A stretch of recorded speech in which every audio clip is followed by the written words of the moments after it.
Bienvenue. Alors aujourd'hui, on va se pencher sur la transcription d'un discours politique, un discours qui a pas mal fait parler, celui de Marine Le Pen à Hénin-Beaumont pour sa rentrée politique. Notre objectif, essayer d'en extraire la substance, de bien comprendre les arguments clés, les messages principaux. Oui, tout à fait. C'est un discours qui dresse un portrait assez critique de la France actuelle et il positionne très clairement le parti de Marine Le Pen comme l'alternative indispensable, selon ses termes. On va donc regarder un peu le diagnostic qui est posé et puis les solutions avancées. Parfait. Alors allons-y, décortiquons ça. Dès le début du discours, le ton il est assez grave quand même. On entend parler de particulière gravité, de crise politique actuelle, et elle va même jusqu'à parler d'asphyxie démocratique. C'est fort comme entrée en matière. Quelle est l'idée derrière ces mots? L'argument principal qui revient vraiment tout le temps, c'est que cette crise, elle est directement liée, selon elle, au président Emmanuel Macron et à ses alliés, les partis macronistes et alliés. Et ça, sur l'ensemble des 8 ans de sa présidence. Le discours s'attarde pas mal sur ce qui s'est passé après les élections législatives de juillet 2024. Ah oui, j'ai noté ça aussi, des exemples assez précis qui sont donnés, les histoires d'accords, de désistement entre partis, Monsieur Wauquiez qui aurait été élu grâce à l'extrême gauche, Monsieur Philippe et Attal appelant à voter PCF ou LFI contre le RN, même le nouveau Front populaire qui aurait fait voter pour Madame Borne. Pourquoi mettre ça en avant comme ça? En fait, c'est présenté comme la démonstration, la preuve que le système politique est un peu à bout de souffle, que les arrangements tactiques, ils viseraient surtout à empêcher le peuple d'être justement représenté. Ce sont ces mots. L'idée, c'est un peu de dire, regardez, les étiquettes politiques traditionnelles, droite, gauche, ça ne veut plus dire grand-chose. Le seul but, c'est de faire barrage au Rassemblement national, même si ça implique des alliances un peu contre nature, selon elle. D'accord. Et tout ça, c'est vu comme un symptôme d'une démocratie, d'institutions qui serait fragilisée comme jamais. La nomination de Michel Barnier, elle l'utilise aussi dans ce sens, non? 2 mois d'attente pour un mandat qui devait durer 3 mois. Exactement, oui. C'est un exemple parfait pour illustrer ce que le discours appelle un pathétique spectacle et une gabégie honteuse. Ça sert à peindre un tableau où les manœuvres politiciennes et même ce qu'elle appelle les caprices d'un président infantile passeraient avant l'efficacité, avant la représentation démocratique. Il y a une volonté très claire de souligner une sorte de déconnexion, une instabilité institutionnelle, et la responsabilité elle est pointée directement vers le sommet de l'État. Et cette crise politique, qu'elle décrit comme vraiment profonde, elle aurait des conséquences très concrètes. Le discours énumère ensuite toute une série d'effets négatifs sur le pays. On parle de pays à l'arrêt, de bourbier économique et surtout, un point qui revient souvent, d'effondrement accéléré de nos finances publiques. Oui, le lien est fait très explicitement entre cette instabilité politique et puis la situation économique et sociale du pays. Sur l'économie, par exemple, le discours parle des difficultés des entreprises, il mentionne des fermetures d'usines, des chiffres records des faillites. Et pour les gens, pour les citoyens, il dépeint ce qu'il appelle une société d'hyper-précarité. C'est un terme fort pour décrire une situation où de plus en plus de Français seraient obligés de renoncer à des choses essentielles, les soins, les repas, même le chauffage. Mhm. Et la sécurité, l'immigration aussi, c'est dépeint de manière très sombre, avec ces expressions un peu choc comme zone de non-souveraineté ou zone de non-France, qui s'étendraient même maintenant aux villes moyennes, selon le discours. Et même l'image de la France à l'étranger en prendrait un coup. Absolument. La France serait déconsidérée, vue avec stupeur ou mépris de l'extérieur. Et à l'intérieur, l'action publique est qualifiée de pantomime. Les opérations place nette contre le trafic de drogue ou même, elle cite ça, le débat sur l'écriture inclusive. Tout ça, c'est présenté comme de la gesticulation médiatique, sans impact réel, juste pour masquer une inaction, une impuissance face aux vrais problèmes. Ok, ce diagnostic très très dur, ça mène assez logiquement à une charge contre le gouvernement qui était en place au moment où elle parlait, celui de François Bayrou donc.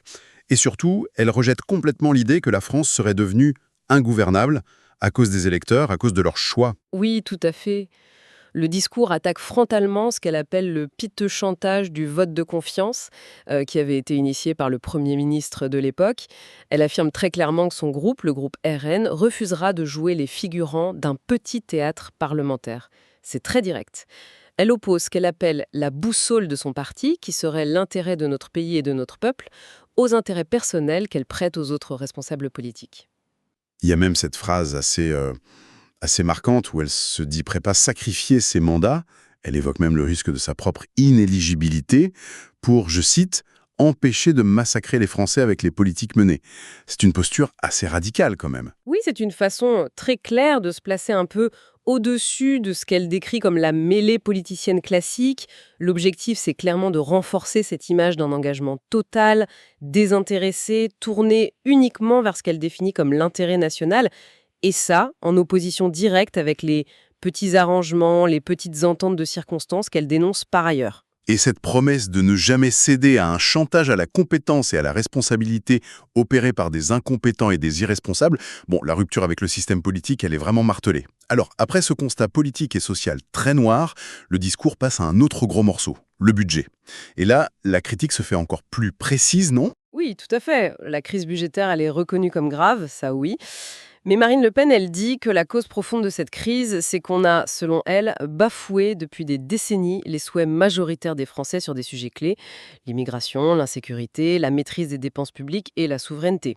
Donc elle se pose un peu en lanceuse d'alerte sur ce sujet budgétaire et elle décline toute responsabilité de son parti dans ce qu'elle appelle un désastre. D'accord. Et la conséquence logique de ça, c'est qu'elle rejette catégoriquement toute nouvelle saignée fiscale et sociale. Ça veut dire quoi concrètement cette saignée? En gros, ça veut dire refuser toute nouvelle hausse d'impôts ou toute baisse de prestations sociales qui toucherait directement les citoyens. L'argument qu'elle avance, c'est que le levier fiscal ne fonctionnerait tout simplement plus. Pour elle, augmenter les impôts, non seulement ça ne servirait à rien pour remplir les caisses parce que ça ralentirait l'économie, mais en plus ce serait injuste parce que les Français n'auraient plus les moyens de payer. D'accord, donc pas de hausse d'impôts. Mais alors, où est-ce qu'on trouve l'argent? Parce qu'il faut bien le trouver quelque part. Le discours propose des alternatives, j'imagine. Oui, et c'est là qu'on arrive à un point vraiment central des discours, ce qu'elle appelle les 4 grands tabous. Selon elle, c'est en s'attaquant à ces 4 domaines tabous qu'on pourrait trouver des dizaines de milliards d'économies annuelles et structurelles. Ce qui est assez malin stratégiquement, c'est de regrouper des sujets très différents, l'immigration, certaines dépenses de l'État, l'Union européenne, la fraude, et de les présenter comme les seules vraies pistes d'économie. Et du coup, de rejeter les solutions budgétaires plus classiques. Intéressant cette façon de présenter les choses. Alors c'est quoi le premier de ces tabous? Le premier tabou pointé du doigt, c'est l'immigration. Le discours parle des coûts, directs et indirects, les prestations sociales spécifiques, elle cite les soins aux étrangers en situation irrégulière, une allocation retraite pour des gens qui n'auraient pas cotisé en France, mais aussi le logement, l'éducation, et elle met aussi en avant le faible taux d'emploi des nouveaux arrivants, qui serait un manque à gagner. En se basant sur les propositions de son parti de 2022, elle chiffre les économies possibles à 20 milliards d'euros par an. 20 milliards, oui, c'est un chiffre important. Le deuxième tabou, c'est le train de vie de l'État et ce qu'elle appelle les dépenses toxiques. Qu'est-ce qu'elle met derrière ces dépenses toxiques exactement? Alors, ce sont des dépenses qui sont jugées inutiles, inefficaces ou même contraires à l'intérêt national tel qu'elle le définit. Elle donne plusieurs exemples. 4 milliards d'euros à trouver sur les agences et opérateurs de l'État. Arrêter les subventions aux éoliennes et au solaire. Elle chiffre ça à 6 milliards cette année, 8 milliards l'an prochain. Elle critique très fort l'aide publique au développement, 15 milliards par an, en citant des pays comme la Chine, l'Algérie ou les Comores comme bénéficiaires, ce qu'elle trouve aberrant. Et puis aussi la politique de la ville, qu'elle accuse en gros d'arroser le sable du narcotrafic, sous-entendu que l'argent est gaspillé ou détourné. D'accord. Troisième tabou identifié, notre contribution à l'Union européenne. La critique porte sur quoi précisément? Là, le discours insiste sur l'augmentation très forte de la contribution nette de la France, c'est-à-dire ce que la France donne moins ce qu'elle reçoit. Ça aurait plus que triplé en 8 ans pour dépasser les 10 milliards d'euros. Elle critique aussi les augmentations qui sont déjà prévues pour le futur et elle propose de suspendre cette hausse. Ce serait à la fois une économie directe et un moyen de pression politique pour renégocier la participation française et réaffirmer la souveraineté nationale face à ce qu'elle appelle une véritable religion européiste. Et le quatrième et dernier tabou, la lutte contre les fraudes. On en entend souvent parler de ça, mais qu'est-ce qu'elle propose de concret? Alors là, le discours est assez ambitieux. Il avance un objectif chiffré, récupérer plus de 15 milliards d'euros par an. Et pour y arriver, elle propose un grand plan de lutte contre toutes les fraudes.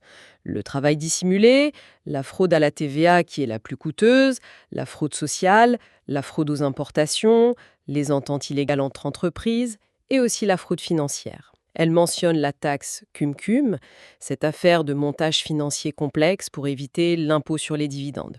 Et l'image qu'elle utilise est forte. Elle réclame la création d'un véritable FBI de la lutte contre la fraude. Ah oui, l'image du FBI de la fraude, ça marque les esprits, effectivement. Ça montre l'ampleur qu'elle veut donner à cette action. Le message général de toute cette partie sur le budget, ça semble être c'est cet argent-là qu'il faut aller chercher, pas celui des Français.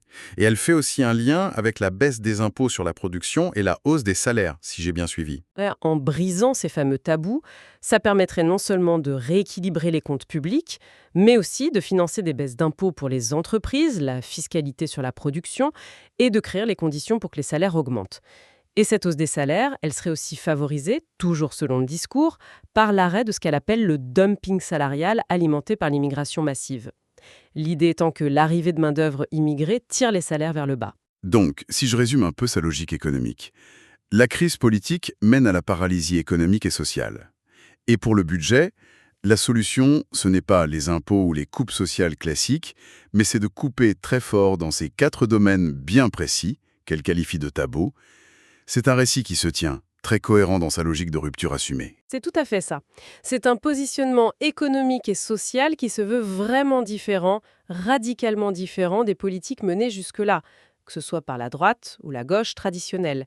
Et le financement de ces promesses, baisse d'impôts, hausse de revenus, repose entièrement sur ces 4 piliers d'économie potentielle qu'elle a identifiés.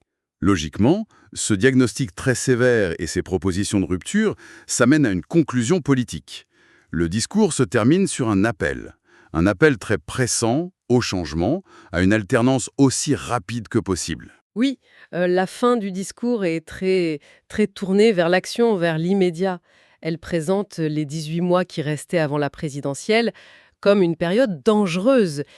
Attendre, ce serait une folie, un déshonneur, et ça ferait même courir un risque, selon elle, au financement de l'aide française sur les marchés.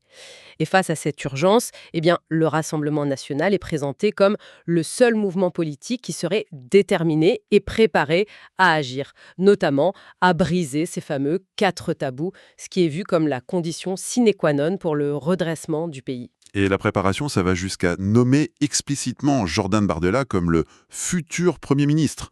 L'appel final, il vise clairement les électeurs en parlant de la possibilité d'élections anticipées pour avoir une majorité patriote. Effectivement, le message est limpide. L'heure n'est plus à attendre, l'urgence commande d'agir maintenant, et seul le RN aurait à la fois la volonté et les solutions pour le faire.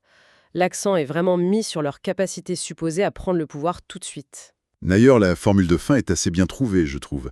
1 an d'avance pour l'alternance, voilà une immense chance pour la France. Ça résume bien cette volonté d'accélérer les choses, d'accélérer le calendrier politique. Tout à fait. C'est une tentative de créer un sentiment d'urgence et de présenter l'arrivée au pouvoir du RN, non pas comme une échéance lointaine, mais comme une occasion historique à saisir très vite pour les électeurs qui voudraient un changement radical. Bon alors, si on essaie de synthétiser un peu les grands points de ce discours qu'on vient d'analyser, on a d'abord une critique extrêmement sévère de la situation politique, économique, sociale de la France. Et la responsabilité, elle est clairement attribuée aux dirigeants des 8 dernières années, avec Emmanuel Macron en tête de liste. Oui, et face à ce constat très noir, on a un positionnement très affirmé du Rassemblement national comme étant, selon eux, la seule force politique capable de redresser la barre. Le programme qui est esquissé repose presque entièrement sur cette rupture avec les 4 tabous, la gestion de l'immigration, certaines dépenses publiques bien ciblées, la contribution à l'UE et la lutte contre la fraude. C'est présenté comme la clé pour régler la crise budgétaire sans faire payer les citoyens. Et les mots d'ordre, c'est l'urgence de l'alternance et leur préparation à gouverner. Et le fil rouge qui relie un peu tout ça, c'est cette idée qui revient tout le temps d'une fracture, d'un fossé énorme entre une classe politique qui serait déconnectée, incompétente, focalisée sur ses propres intérêts, et de l'autre côté, le peuple, dont le Rassemblement national se dit être le seul vrai représentant légitime et dévoué. Absolument. Toute l'argumentation, elle vise à délégitimer le système politique et institutionnel actuel, ainsi que ses acteurs traditionnels, et en même temps à légitimer la prétention du RN à prendre le pouvoir. Pour faire ça, le discours relie toutes les crises démocratiques, économiques, sociales, budgétaires dans un seul grand récit qui appelle un changement non seulement radical, mais aussi immédiat. Et pour aller un peu plus loin dans la réflexion, sans porter de jugement sur le fond des propositions, mais une question qui vient assez naturellement, c'est comment cette stratégie de briser les tabous, surtout sur des sujets aussi sensibles et complexes que l'immigration, certaines dépenses ou la relation avec l'Union européenne, comment ça pourrait s'articuler concrètement? Quelles seraient les conséquences réelles, peut-être même systémiques, de ruptures aussi franches sur l'économie française, sur sa société, sur ses relations internationales, notamment en Europe? C'est effectivement la grande question, l'interrogation majeure qui ressort de l'analyse d'un discours comme celui-là, qui prône des changements aussi fondamentaux. Voilà, qui conclut notre exploration de cette source pour aujourd'hui. Merci de nous avoir suivis